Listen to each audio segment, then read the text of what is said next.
Mar jalup jatend piny Mudhomi Thiankolu okwayo doho mondo owit oko ywak mar jatend DCP Rigathi Gachagua madwani chule kuom gino mowacho ni ne ogole e kom jalup jatend piny e tok chik. Okinde mag Gachagua to kata kamano omedo mako chung' motegno ni gole e apis ne ok oluwore gi dwaro mar chik.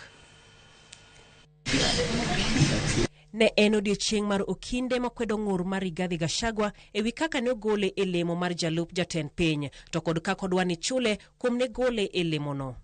Okinde mag jalup jatend piny Kithure Kindiki ne omino wach kadwaro ni doho owit oko ywak mar Gachagua.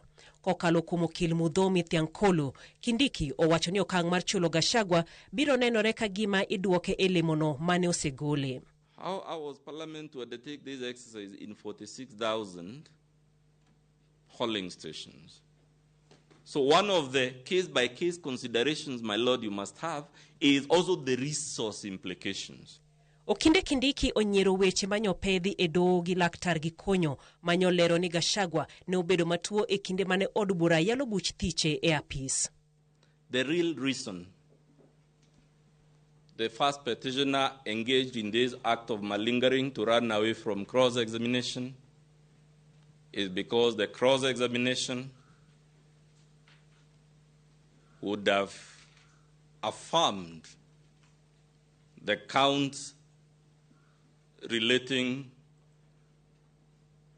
to the bizarre amassing of wealth, the count on corruption and economic crime. Kata kamano okinde mag Gachagua to mako chung' ni jatelono ne ogole apise tok chik kendo ywak margi mar dwaro chudo en mano maratiro. Article 145.5 requires a hearing. You must be heard during that investigation over the 10 days. That was taken away. Article 145.6 requires a report indicating if or not the allegations have been substantiated.